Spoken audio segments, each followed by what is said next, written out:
Breaking news తెలంగాణకు కొత్త PCC అధ్యక్షుడు రాబోతున్నారు. ప్రస్తుతం పీసీసీ అధ్యక్షుడిగా ముఖ్యమంత్రి రేవంత్ రెడ్డి ఉన్నారు.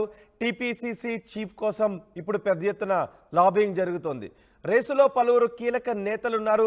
పార్లమెంట్ ఎన్నికల వరకే రేవంత్ రెడ్డి పీసీసీ చీఫ్గా ఉంటారు. ఆ తర్వాత కొత్త పీసీసీ అధ్యక్షుడు వస్తారు అని గతంలోనే చెప్పారు. ఎన్నికల తర్వాత కొత్త అధ్యక్షుడిని నియమిస్తామని ఏఐసీసీ నేతలు గతంలోనే చెప్పారు. ఈ నేపథ్యంలో పీసీసీ చీఫ్ పోస్ట్ కోసం చాలామంది ప్రయత్నాలు చేస్తున్నారు. బీసీ సామాజిక వర్గం నుంచి మధు యాష్కి గౌడ్ ప్రయత్నం చేస్తున్నారు. మహేష్ కుమార్ గౌడ్, అంజన్ కుమార్ యాదవ్ కూడా బీసీ సామాజిక వర్గం నుంచి పీసీసీ అధ్యక్షుడి రేసులో ఉన్నారు. ఇక దళిత సామాజిక వర్గం నుంచి అద్దంకి దయాకర్ ఆయన ఆశిస్తూ ఉన్నారు. సంపత్ కుమార్ కూడా పీసీసీ అధ్యక్ష పదవిని ఆశిస్తూ ఉన్నారు. అద్దంకి దయాకర్కి ఎమ్మెల్యే టికెట్ దగ్గర నుంచి ఎమ్మెల్సీ టికెట్ దగ్గర నుంచి ప్రతిసారి అన్యాయమే జరుగుతుంది. పెద్ద పోస్ట్ ఇస్తాము అద్దంకి దయాకర్కి అని మొన్న రేవంత్ రెడ్డి కూడా అన్నారు. సీఎం స్థాయిలో ఉన్న వ్యక్తి అద్దంకి దయాకర్ అంటూ ముఖ్యమంత్రి రేవంత్ రెడ్డి మాట్లాడిన మాటలు కూడా మనం ప్రచార సమయంలో చూసాం. ఇప్పుడు అద్దంకి దయాకర్ కూడా దళిత సామాజిక వర్గం నుంచి ఆయన పోటీలో ఉన్నారు. సంపత్ కుమార్ కూడా పోటీలో ఉన్నారు. ఇక రెడ్డి సామాజిక వర్గం నుంచి కోమటిరెడ్డి, రాజగోపాల్ రెడ్డి, జగ్గారెడ్డి ఇద్దరు కూడా పీసీసీ పదవిని ఆశిస్తున్న వారిలో ఉన్నారు. పీసీసీ చీఫ్ పోస్ట్ కోసం ఎంతమంది ప్రయత్నిస్తున్నారు సామాజిక వర్గాల వారీగా. మరి చివరకు అధిష్టానం ఎవరి వైపు మొగ్గు చూపుతుందనే విషయంపై ఉత్కంఠ కనిపిస్తూ ఉంది. పార్లమెంట్ ఎన్నికల వరకే ప్రస్తుత పీసీసీ అధ్యక్షుడు రేవంత్ రెడ్డి ఉంటారు, ముఖ్యమంత్రి రేవంత్ రెడ్డి ఉంటారు. ఆ తర్వాత కొత్త పీసీసీ అధ్యక్షుడిని నియమిస్తామని ఏఐసీసీ నేతలు చెప్పారు. ఇప్పుడు దానిపై కసరత్తు జరుగుతుంది. మా ప్రతినిధి మధుతో మాట్లాడదాం. మధు, కొత్త పీసీసీ అధ్యక్షుడి కోసం జరుగుతున్న కసరత్తు ఏంటి? సామాజిక వర్గాల వారిగా ఇప్పటికే చాలామంది పోటీ పడుతున్నారు. ఎవరి వైపు మొగ్గు చూపే అవకాశం ఉంది? మా కొత్త పీసీసీ అధ్యక్షుడు ఎప్పటిలోకి వచ్చే అవకాశం ఉంటుంది? ఎగ్జాక్ట్లీ కాంగ్రెస్ పార్టీలో కాస్త పదవుల పందేరానికి చాలా పెద్ద క్యూ ఉంటుంది. సో తెలంగాణలో అధికారంలోకి వచ్చిన తర్వాత పీసీసీ చీఫ్గా ఉన్నటువంటి రేవంత్ రెడ్డే ముఖ్యమంత్రి అయ్యారు. సో ఆ పోస్ట్ ఖాళీ కానుంది. కాకపోతే పార్లమెంట్ ఎన్నికలను దృష్టిలో పెట్టుకొని రేవంత్ రెడ్డినే పార్లమెంట్ ఎన్నికల వరకు కొనసాగించారు. సో పార్లమెంట్ ఎన్నికలు ఇక్కడ దాదాపు క్లియర్ అయిపోయినటువంటి పరిస్థితి. కాకపోతే రిజల్ట్ కోసం ఇక్కడ ఉన్నటువంటి కాంగ్రెస్ పార్టీ నేతలు వెయిట్ చేస్తూ ఉన్నారు. దేశవ్యాప్తంగా పార్లమెంట్ ఎన్నికలకు సంబంధించి జూన్ 4న రిజల్ట్ రానుంది.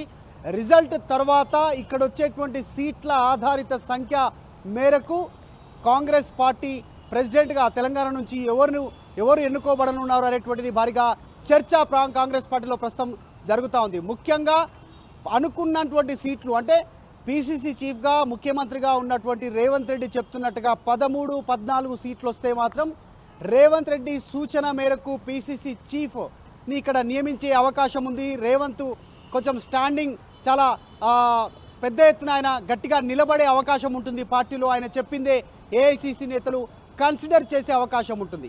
ఒకవేళ కనుక అనుకున్న స్థాయిలో ఇక్కడ పార్లమెంట్ స్థానాల్లో కాంగ్రెస్ కనుక విజయం సాధించకపోతే మాత్రం ఏఐసీసీ పీసీసీ అధ్యక్షుడి ఎన్నికలో ఇన్వాల్వ్ అయ్యేటువంటి అవకాశం ఉంది.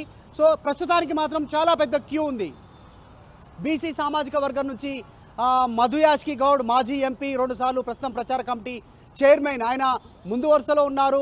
ఆయన పీసీసీ అధ్యక్ష పదవి ఆశిస్తూ ఉన్నారు కాంగ్రెస్ తరఫు నుంచి బీసీ కోణంలో. ఆయన తర్వాత రెండవది మహేష్ గౌడ్ కుమార్, ఆయన ఆల్రెడీ వర్కింగ్ ప్రెసిడెంట్గా ఉన్నారు. ఆయన ప్రమోషన్ కోసం చూస్తూ ఉన్నారు పీసీసీ ప్రెసిడెంట్ కోసం. తర్వాత ఎమ్మెల్సీగా కూడా రీసెంట్గా సెలెక్ట్ అయ్యారు. తర్వాత అంజన్ కుమార్ యాదవ్, హైదరాబాద్ సంబంధించినటువంటి నేతనే. ఆయన యాదవ సామాజిక వర్గం, బీసీ సామాజిక వర్గమే. ఆయన పదవి కోరుకుంటున్నారు. 2 సార్లు ఎంపీగా పనిచేసిన అవకాశం ఇవ్వాలని కోరుతున్నారు. ఆయన కూడా వర్కింగ్ ప్రెసిడెంట్. సో ఈ నేపథ్యంలో వీళ్ళు ముగ్గురు ముందు వరుసలో ఉన్నారు. బీసీ సామాజిక వర్గానికి సంబంధించి. ఇక ఎస్సీ దళిత సామాజిక వర్గానికి వస్తే సంపత్ కుమార్ ఆల్రెడీ ఏఐసీసీ కార్యదర్శిగా కొనసాగుతున్నారు. సంపత్ ఆయన కూడా పీసీసీ పదవి ఇవ్వాలనేటువంటి డిమాండ్ను తెరపైకి తీస్తున్నారు.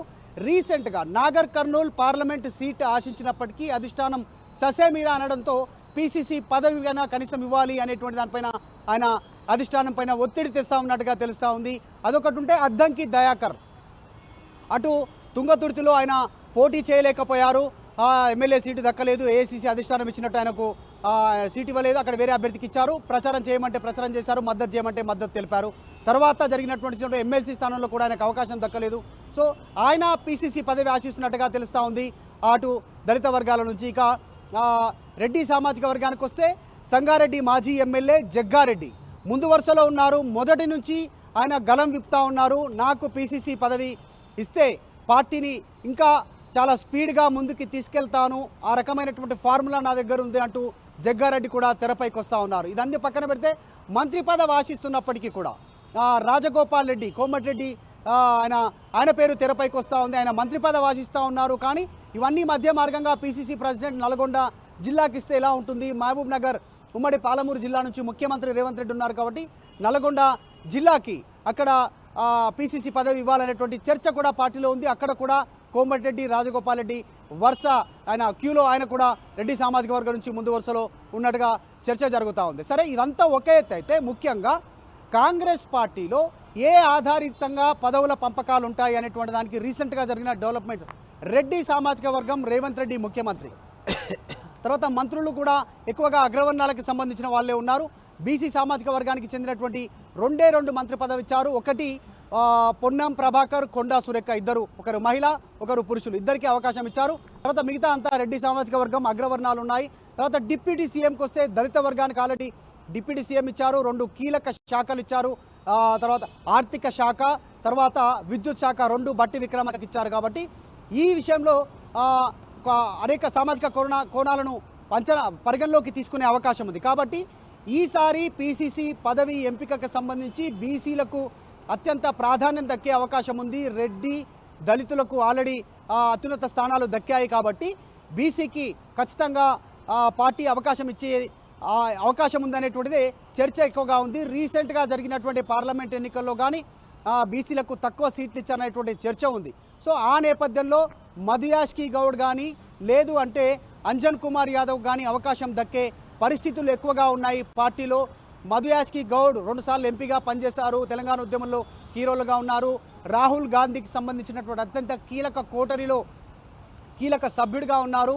సౌమ్యుడు, తెలుగు, హిందీ, ఇంగ్లీష్ అనర్గళంగా మాట్లాడగలుగుతారు. ఈ బేరీజు వేసుకుంటే మధుయాష్కి గౌడ్కి అత్యంత ప్రాధాన్యం దక్కే అవకాశం ఉంది. మధుయాష్కి గౌడ్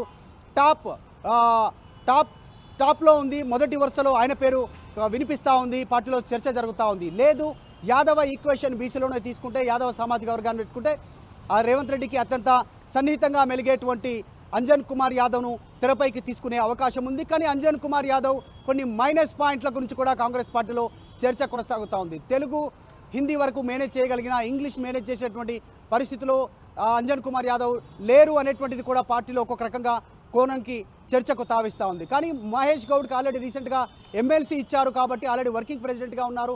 ఆయనకు మళ్ళీ పిసిసి ఇవ్వకపోవచ్చు అనేటువంటిది ఒక కోణంలో చర్చ జరుగుతూ ఉంది. కానీ ఆయన కూడా ఆయన ప్రయత్నాలు కొనసాగిస్తూ ఉన్నారు. సంపత్ కుమార్ విషయానికి వస్తే ఆయన కూడా 3 లాంగ్వేజ్లు తెలుగు, హిందీ, ఇంగ్లీష్ అనర్గళంగా మాట్లాడగలగరాదు. ఏఐసిసి సెక్రటరీగా ఉన్నారు. ఏఐసిసి నేతలతో సన్నిహిత సంబంధాలు ఉన్నాయి. తెలంగాణలో దళితుల్లో ముఖ్యంగా మాల సామాజిక వర్గానికి పెద్దపీట వేశారు. మాదిగలను పట్టించుకోలేదు అనేటువంటిది కాంగ్రెస్ పార్టీలో అసంతృప్తి రగులుతూ ఉంది మాదిగ సామాజిక వర్గంలో. ఆ కోణంలో చూస్తే మాదిగ సామాజిక వర్గానికి పిసిసి ఇవ్వండి అనేటువంటి డిమాండ్ తెరపైకి వస్తుంది. ఆ రకంగా చూస్తే సంపత్ కుమార్ తెరపైకి వచ్చేటువంటి అవకాశం ఉంది. కానీ అనూహ్యంగా ఒకవేళ పార్టీ నిర్ణయం తీసుకుంటే అద్దంకి దయాకర్ పేరు కూడా పరిశీలనలోకి తీసుకోవచ్చు. కాకపోతే ఆల్రెడీ మాల సామాజిక వర్గానికి చెందిన వారు ఎక్కువ స్థాయిలో ఉన్నారు కాబట్టి అంత పెద్దగా ప్రాధాన్యత దక్కకపోవచ్చు అనేటువంటిది పార్టీలో మరో కోణం విశ్లేషణ. సో ఈ రకంగా ఉంది. ఇక రెడ్డి సామాజిక వర్గానికి దాదాపు అవకాశం లేదనే చర్చ జరుగుతున్నప్పటికీ పోటీలో కోమటిరెడ్డి, రాజగోపాల్ రెడ్డి, జగ్గారెడ్డి ఇద్దరు ఉన్నారు. ఇద్దరు బలమైనటువంటి నేతలే.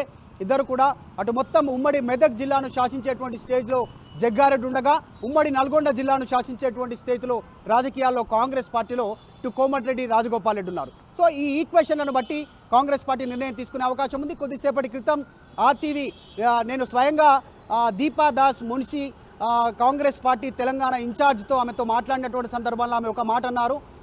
తెలంగాణ సంబంధించినటువంటి ఫలితాలను బట్టి కూడా రిఫ్లెక్ట్ అవుతుంది. ఖచ్చితంగా ఎన్నికల రిజల్ట్ తర్వాత ఏఐసిసి అధిష్టానం పిసిసి మార్పు పైన దృష్టి పెట్టబోతా ఉన్నాం. రేవంత్ రెడ్డి కూడా పూర్తి స్థాయిలో ముఖ్యమంత్రిగా తెలంగాణ రాష్ట్ర అభివృద్ధి పైన ఫోకస్ పెట్టే అవకాశం ఉంటుంది. కాబట్టి పిసిసి అధ్యక్ష మార్పు అనేటువంటిది తథ్యం. కాకపోతే ఏఐసిసి ఇన్వాల్వ్మెంట్ కూడా ఉంటుంది అనేటువంటిది దీపాదాస్ మున్షి చెప్తా ఉన్నారు. మరొక కోణంలో ఇక్కడ వచ్చేటువంటి ఫలితాలను బట్టి రేవంత్ రెడ్డికి సంబంధించినటువంటి మార్క్ కనపడాలి పిసిసిలో అంటే మాత్రం అనుకున్న స్థానాలు 13 నుంచి 14 స్థానాలు చేజిక్కించుకోవాల్సినటువంటి అవసరం ఉంటుంది. లేదు అనుకున్న కంటే తక్కువ స్థానాలు వచ్చి బీజేపీ కనుక ఎక్కువ స్థానాలు వస్తే మాత్రం ఈ పిసిసి ఎన్నికంతా ఏఐసిసి చేతిలోకి వెళ్ళే అవకాశం ఉంటుంది.